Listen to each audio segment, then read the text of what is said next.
Assalamualaikum sahabat.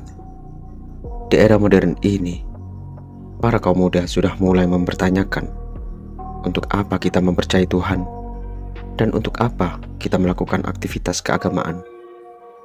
Pertanyaan-pertanyaan fundamental tentang aktivitas agama muncul karena banyaknya informasi yang diterima di era digital saat ini. Namun, pertanyaan fundamental ini tidak ada yang salah, dan memang kita semua diberikan kebebasan dalam berpikir kritis. Contohnya, saat ini kita sudah masuk pada bulan Ramadan.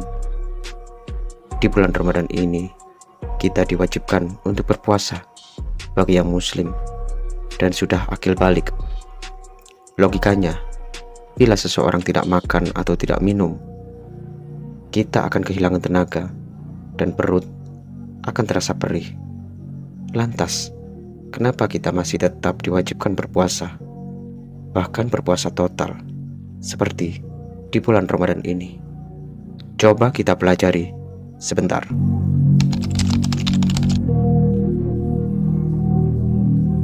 Ibadah puasa ini adalah ibadah yang menarik, di mana ibadah puasa ini diwajibkan juga bagi kaum sebelum kita.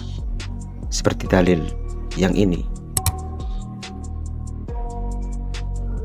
Puasa diturunkan dari turun-temurun dengan motif yang berbeda-beda dan memang diturunkan atas perintah Tuhan. Contohnya, puasa Nabi Adam. Puasanya Nabi Adam hanya 3 hari. Menurut riwayat Ibnu Abbas, Nabi Adam saat diturunkan ke bumi, tubuh beliau hangus terbakar dan beliau diperintahkan untuk berpuasa selama 3 hari. Saat hari pertama berpuasa, tubuh beliau mulai memutih atau mulai memperbaiki diri. Hari kedua, beliau berpuasa, tubuh beliau mulai bertambah putih atau berangsur-angsur pulih. Di hari ketiga berpuasa, tubuh Nabi Adam sudah putih bersih atau sudah pulih sepenuhnya. Puasa ini disebut Ayyamul Bid atau puasa 3 hari untuk merekonstruksi atau memperbaiki jaringan tubuh Nabi Adam yang terbakar. Penjelasan ini aneh di masa lalu, mungkin akan sangat terdengar tidak masuk akal. Tapi penjelasan puasa di masa sekarang terdengar masuk akal, karena bila kita akan merekonstruksi tubuh melalui operasi, kita diwajibkan untuk berpuasa sebelum melakukan operasi. Entah metode apa yang dipakai Nabi Adam untuk memperbaiki tubuh Nabi Adam yang telah hangus terbakar. Yang jelas, kita disunahkan untuk berpuasa 3 hari untuk menyucikan diri, baik secara fisik maupun rohani, serta mendekatkan diri kepada Allah Subhanahu wa Ta'ala. Itu secara awal puasa menurut teologi Islam, dan masih banyak lagi contoh puasa dalam teologi Islam. Dan yang jelas, puasa adalah ibadah yang diturunkan oleh Tuhan. Tapi di masa lalu, kita tidak mengerti manfaat apa yang ada di dalam puasa. Sampai abad ke-5 sebelum Masehi, dikutip dari Britannica, di Yunani kuno, puasa dilakukan selama 40 hari. Menurut Pythagoras, beliau mengatakan bahwa hal ini akan meningkatkan persepsi mental dan kreativitas. Plato, yang merupakan murid dari Socrates, membagi pengobatan menjadi benar dan salah. Pengobatan yang benar adalah yang memberikan manfaat kesehatan, yang ini meliputi puasa, udara, dan matahari. Hippocrates, seorang filsuf sekaligus dokter, mengemukakan bahwa puasa bisa meredakan beberapa penyakit.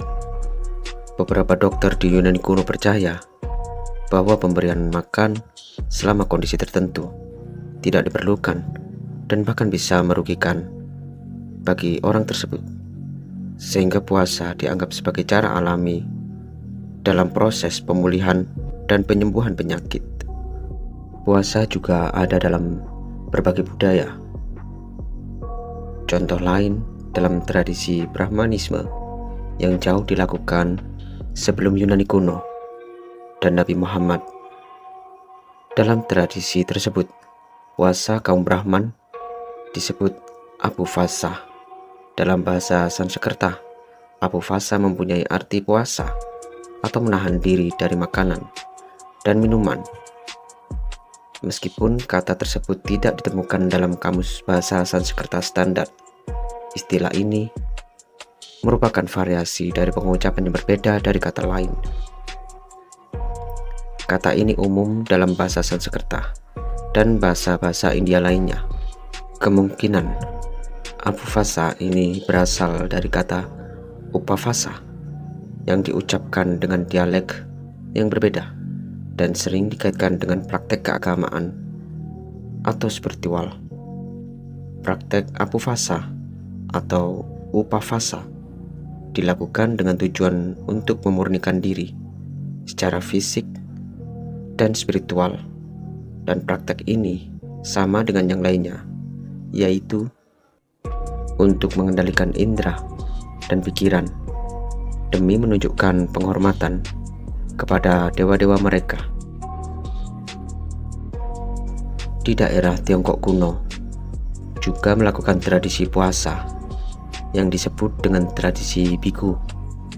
Tradisi biku ini mempunyai tujuan untuk mencapai pencerahan spiritual bagi penggunanya dan memurnikan energi mereka atau ki mereka.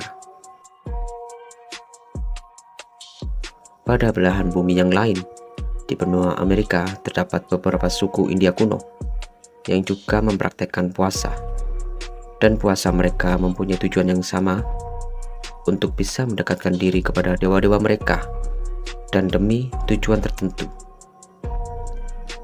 Jadi dari sini saja kita bisa menarik kesimpulan bahwa memang puasa diturunkan dan diwajibkan bagi kaum-kaum terdahulu, dan memang seperti tujuan awal sebagai metode mendekatkan diri kepada Sang Pencipta dan sebagai bentuk memurnikan diri, entah itu secara fisik ataupun mental. Dalam ilmu modern, puasa dipercaya dapat menurunkan hormon kortisol atau hormon stres. Itu dikarenakan jadwal dan pola makan dan minum kita diatur sedemikian rupa.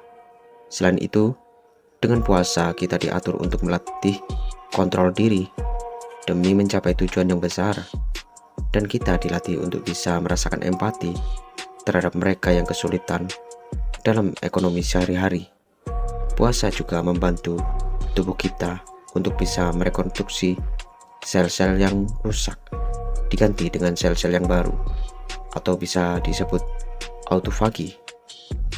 Dari sini bisa kita ambil kesimpulan dari sejarah dan manfaat puasa.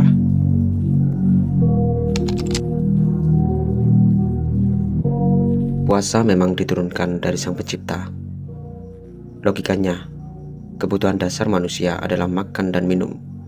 Namun, kita malah disuruh untuk menahan diri dalam beberapa waktu karena memang puasa memiliki segudang manfaat bagi tubuh dan jiwa kita.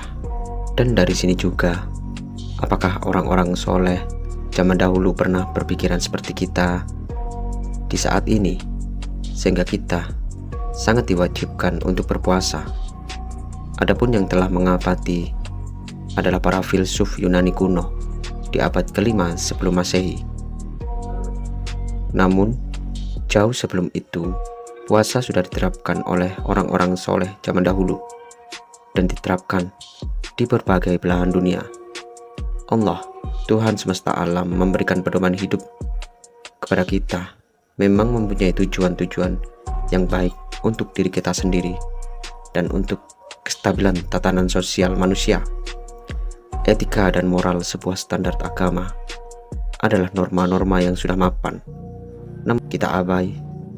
Tapi itu tergantung dari sudut pandang manakah kalian melihatnya. Terima kasih.